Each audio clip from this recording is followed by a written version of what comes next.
446 میں آ کر شیعوں کی حکومت کو ختم کیا تغرل بیگ سلجوکی نے۔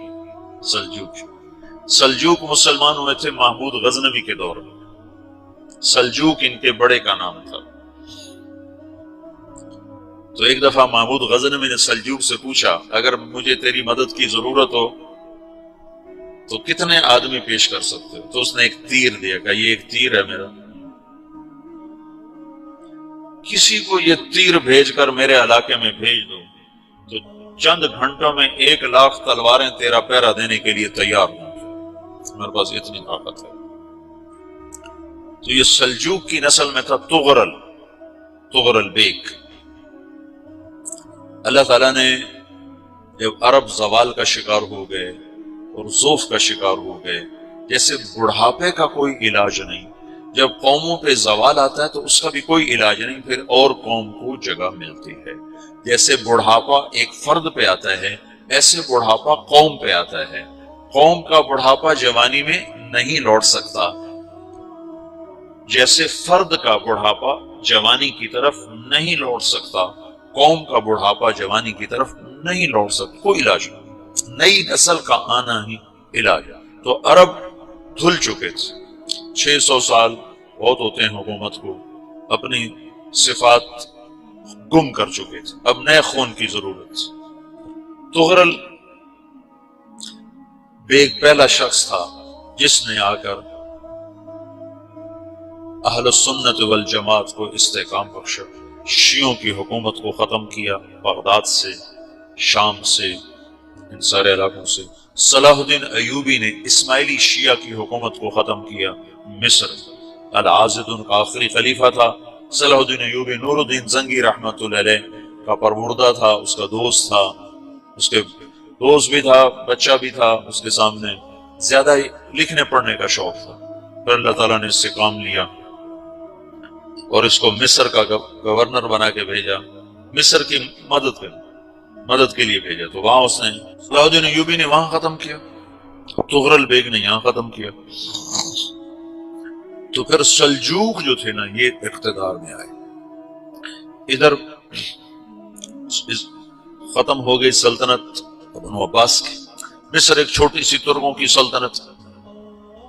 تو اللہ تعالیٰ پھر مرکزیت کے لیے ایک نظام چلا، دو لشکر آپس میں لڑ رہے ہیں ایک میدان میں، ایک جنگلی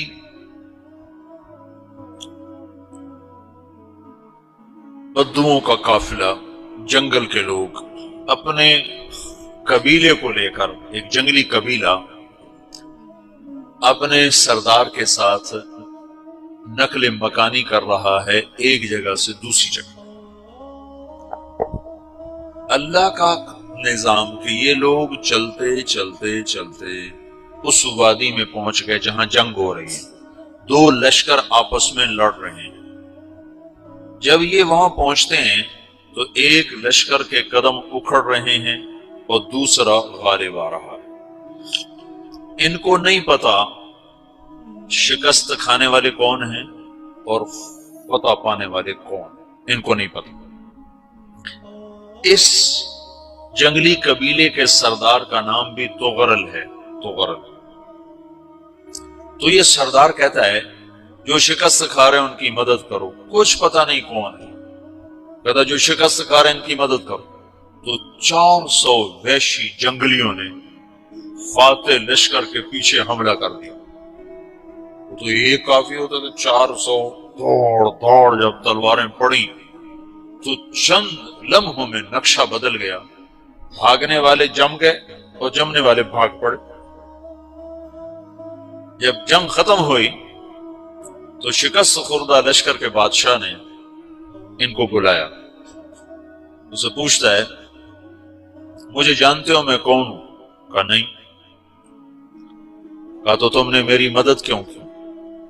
کہا انسانی ہمدردی کی وجہ سے، تمہیں شکست ہو رہی تھی اس لیے تمہاری مدد کی۔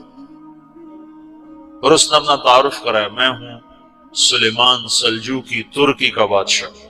مسلمانوں کا لشکر تھا اور تاتاریوں سے شکست کھا رہا تھا، تاتاری فتح پا رہے تھے، مسلمان شکست کھا رہے تھے۔ تو وہ اللہ کی غیبی مدد بن کر آئے، تو وہ اس سے کہتا ہے میرے ساتھ رہنا پسند کرو، تم نے میرے اوپر احسان کیا ہے، میں اس کا بدلہ دینا چاہتا ہوں، میرے ساتھ رہنا پسند کرو گے؟ کہنے کا کر لوں گا۔ تو اس کو لے کر ترکی آیا، اور استنبول اس وقت روم کی حکومت میں تھا، اس سے فتح کیا اس تغرل کے آگے چوتھے پانچویں پڑپوتے محمد فاتح نے۔ تو یہ استنبول ہے، یہ ترکی ہے، بیچ میں ایک چھوٹا سمندر ہے، یہاں ایک جاگیر ہے۔ تو سلطان سلیمان کہتا ہے یہ جاگیر تجھے وقف ہے، ادھر سے رومی مجھے تنگ کرتے ہیں حملے کر کر کے، تو میرا دفاع کرتے رہنا، یہ جاگیر تیری۔ اس جاگیر پہ اس نے اپنے قافلے کو آباد کر دیا، اپنے قبیلے کو، اور ایک چھوٹی سی حکومت بنا لی، جو ایک صوبہ سمجھو سلمان سلجوقی کا، وہ ایک چھوٹا سا صوبہ ہے۔ وہاں جب یہ رہ پڑا تو پھر یہ ایک شیخ کے بیعت ہوتا ہے، وہاں شیخ طریقہ میں ان کے یہ بیعت ہونے جاتا ہے، وہ اس کو رات اپنے پاس ٹھہراتا ہے، تو ایک کمرے میں ان کو ان کا خادم ٹھہراتا ہے۔ یہ جب کمرے میں جاتا ہے تو سامنے دیوار میں تاکچے پر قرآن پڑا ہوا ہے، تو یہ تغرل بے کہتا ہے یہ کیا ہے، یہ کیا ہے؟ تو وہ خادم کہتا ہے یہ کتاب اللہ ہے، قرآن ہے۔ اچھا، وہ اس کو وہاں چھوڑ کے باہر چلا جاتا ہے۔ وہ دیہاتی آدمی، جنگل کا رہنے والا، پہلی دفعہ زندگی میں قرآن دیکھا، وہ کہتا ہے یہ قرآن ہے، اللہ کی کتاب ہے، میں اللہ کی کتاب کے سامنے سو جاؤں، کتنی بے ادبی ہے۔ تو اس نے ایسے قرآن اٹھایا اور سر پہ رکھ لیا اور کھڑا ہو گیا، ساری رات قرآن سر پہ رکھ کے کھڑا رہا۔ رات کے پچھلے پہر اس کو خواب آیا، کھڑے کھڑے اس نے دیکھا کہ اس کی پشت سے ایک چاند نکلا اور شیخ کی بیٹی کے سینے میں جا کے اتر گیا۔ پھر اس لڑکی کے سینے سے ایک درخت نکلا جو پھیلتے پھیلتے پھیلتے 3 بر اعظم پہ چھا گیا، افریقہ پر، یورپ پر، ایشیا۔ پھر اس کی آنکھ کھل گئی، وہ کھڑا ہوا ہے، تو اس نے صبح یہ خواب اپنے شیخ کو سنایا، تو انہوں نے اپنی بیٹی اس کے نکاح میں دے دی۔ اس بیٹی سے ایک بچہ پیدا ہوا، تغرل بیگ نے اس کا نام رکھا عثمان، عثمانی ترک نام سنا ہوا، جو میں نے کل بتایا تھا کہ 1924 میں وہ خلافت ختم ہوئی۔ تو ایک بیٹا پیدا ہوا عثمان۔ عثمان نے پھر ایک نئی اسلامی حکومت کی بنیاد رکھی جو 1924 تک چلتی رہی، کوئی 800 سال یہ حکومت چلی۔ تو حکومت کا شیرازہ بکھرا لیکن پھر جڑ جاتا تھا، اور وہ کرنے اول والا جوڑ کبھی نہ پیدا ہوا، ٹکڑے بن گئے۔ ان ٹکڑوں میں اللہ لوگ پیدا کرتا رہا جو دعوت دیتے رہے۔